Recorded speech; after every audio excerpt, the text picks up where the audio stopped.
Mi sentite? Sì, sì.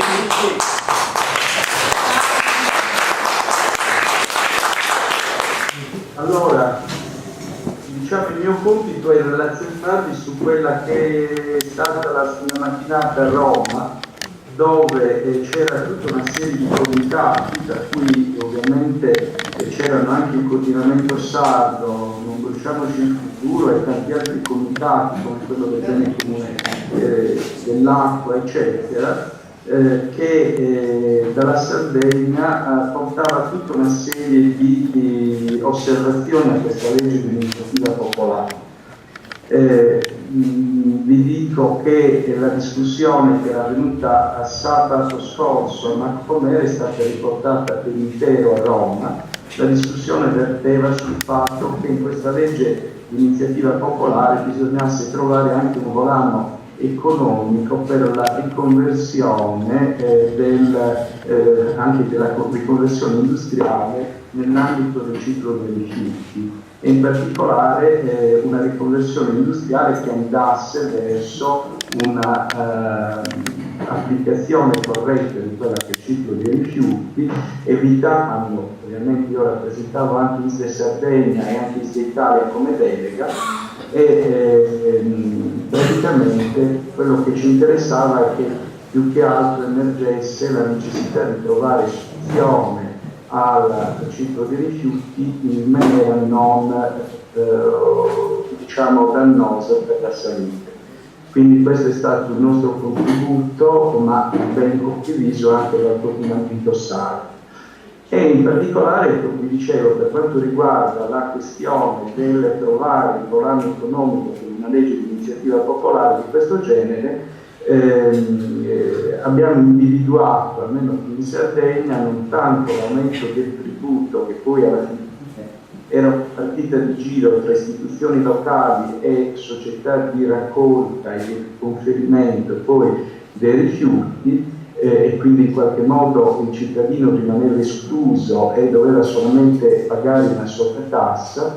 mentre abbiamo trovato in accordo il fatto che la detassazione di tutto quello che è il materiale post utilizzo e post consumo in termini di IVA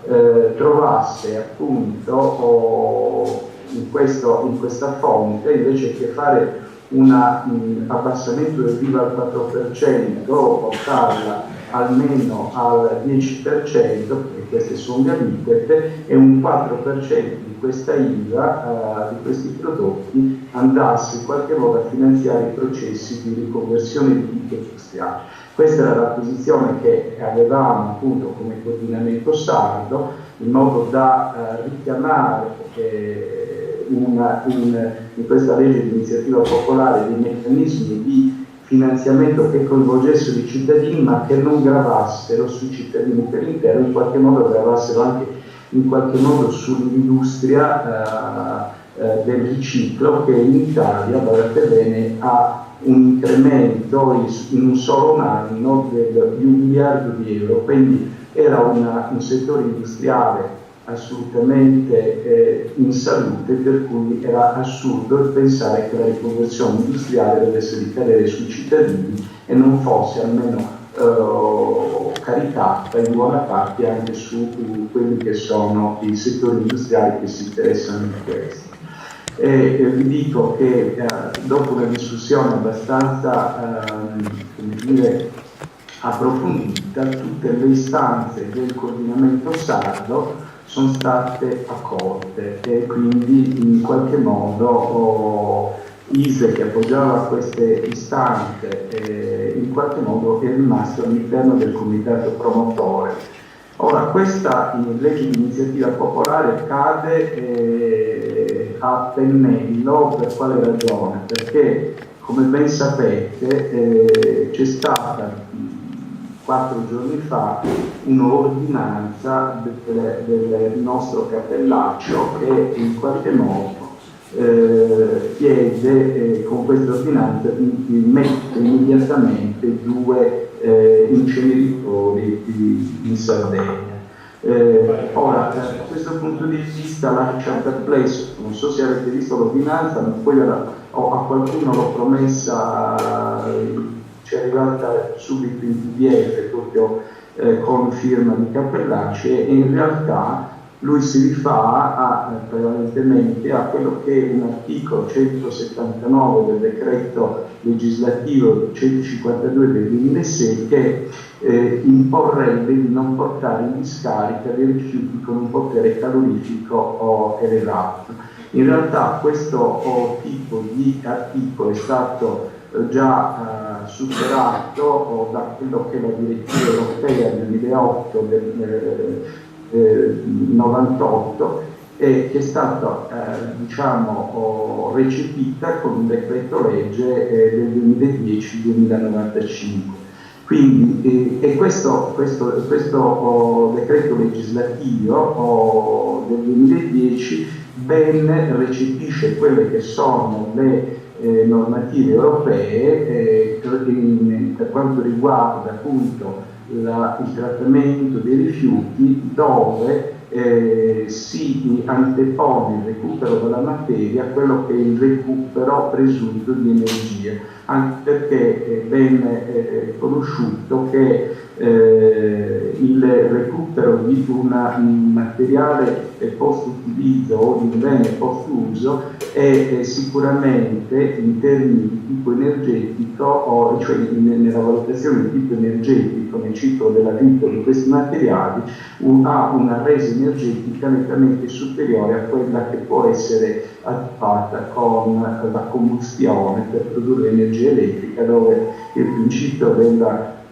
dissipazione dell'energia è assolutamente manifesto, quindi si perde energia, non se ne recupera. Ma non solo, quello che a noi interessava di più è anche in qualche modo bloccare questa operazione che in Sardegna, come ben vedete, è ben presente. Qualcuno di voi poco fa è collegato e parlava appunto della Sardegna un po' trasformata nel mondezzaio d'Italia. È evidente che più bocche di fuoco,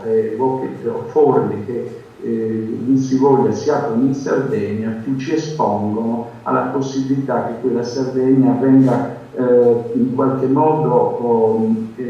istituzionalizzata in questo ruolo di pattumiera del Mediterraneo. Già abbiamo il problema di fumi d'acciaieria, come sapete, riguardano però quelli rifiuti speciali pericolosi industriali, e abbiamo il problema del bacino dei fanghi rossi sotto sequestro, come sapete, perché oltre quello che era normalmente trovare, cioè fluorite, alluminio eccetera, è stato trovato ben altro, è stato trovato del cadmio e del piombo, che non fa parte della ciclo dell'alluminio, è stato ritrovato addirittura dell'arsenico, quindi è probabile che qualcuno li abbia usati questi bacini anche per altro. Ed è pazzesco che esista qualcuno che anche in termini di richiesta sindacale per il riavviamento dell'aerolina chieda il dissequestro del bacino dei fanghi rossi, e in qualche modo va contro quello che è una disposizione ormai della magistratura rispetto a quei bacino dei fanghi rossi. Purtroppo abbiamo anche delle persone che si esprimono in tal senso, come dire, candidate nelle ali estreme, che dovrebbero in qualche modo difendere invece il principio di legalità. Per quanto riguarda poi l'aspetto della salute, abbiamo ben introdotto quella che è la Carta di Ottawa dell'86, che è la Carta Albert del 94, che esprimono praticamente la necessità che si abbia un'attenzione particolare a quelli che sono gli aspetti della salute, della salvaguardia della salute dei cittadini, ogni qualvolta si portano avanti delle progettualità tipo industriale, e ovviamente poi per quanto riguarda i rischi ambientali e sanitari in tutte le fasi del ciclo dei rifiuti, abbiamo introdotto anche la Convenzione di Aarhus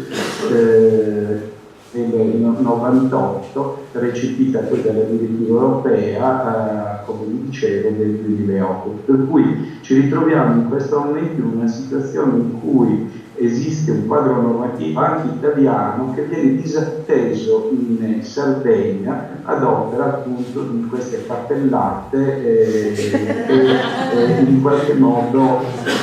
portano molto indietro. Per cui, visto che in Sardegna questa sede di coordinamento dei vari comitati con le specificità diffuse,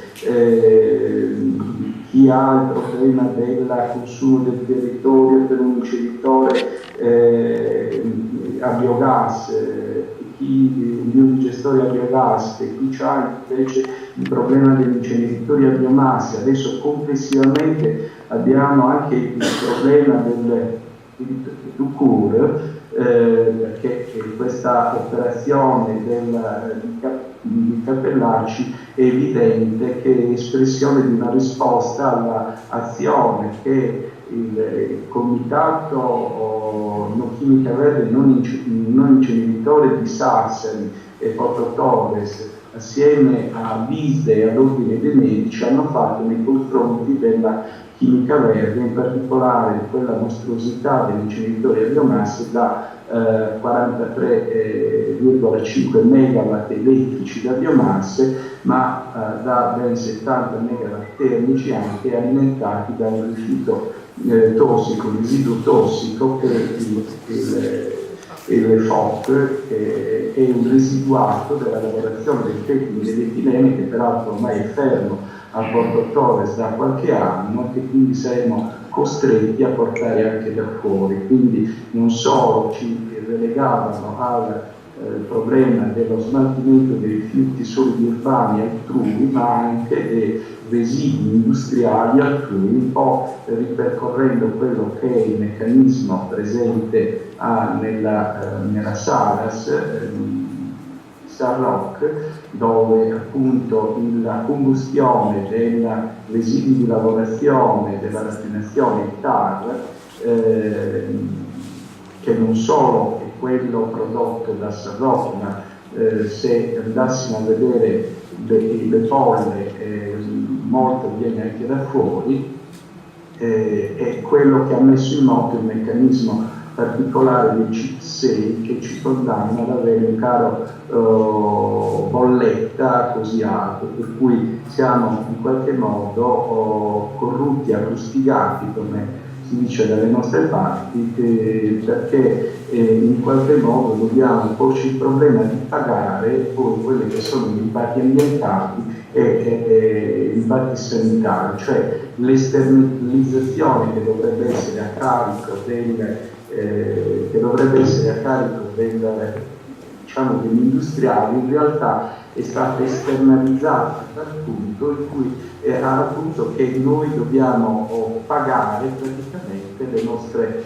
malattie oltre che il nostro bolletta. Per cui vi volevo appunto aggiornare su questa iniziativa di Waste Zero. C'era anche Paul Connery che veniva dagli Stati Uniti stamattina, che è uno dei padri di questa strategia dei rifiuti zero, e quindi io penso che bisogna in qualche modo attivarsi, per cui in tutto il territorio della Sardegna questa problematica venga affrontata, e in particolare la cosa più importante è che i meccanismi di consumo del territorio che sono stati messi in atto in quest'ultimo anno in Sardegna debbano in qualche modo trovare un filo comune per cercare poi delle progettualità. Sentiva appunto il problema della bioedilizia, che sicuramente è uno dei settori che possono fare tantissimo, ma quello che non dobbiamo dimenticare è che la terra è forse la cosa più importante, come l'acqua, come tutti i beni comuni, e quindi necessariamente dobbiamo prima di tutto riappropriarci della nostra terra, della nostra acqua e della nostra anima. Grazie.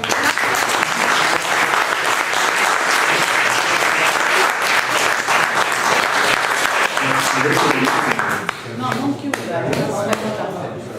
No, niente, volevo soltanto aggiungere, intanto ti ringrazio Vincenzo Michelelli, io sono bello rubato, non so se ti ricordi di me. Ah, non si sente, no. Volevo soltanto dire che lui si chiama, è anche il responsabile dell'ISDE, che sono appunto i medici per l'ambiente per la Sardegna. Vincenzo Michelelli, è per questo che il suo intervento era centrato, insomma, in una giornata come questa. Grazie. Come si può dire Vincenzo? Grazie. Grazie Vincenzo. Bisogna scrivere. Non sento male. È già tanto che siamo riusciti a collegarci. Faccio un applauso.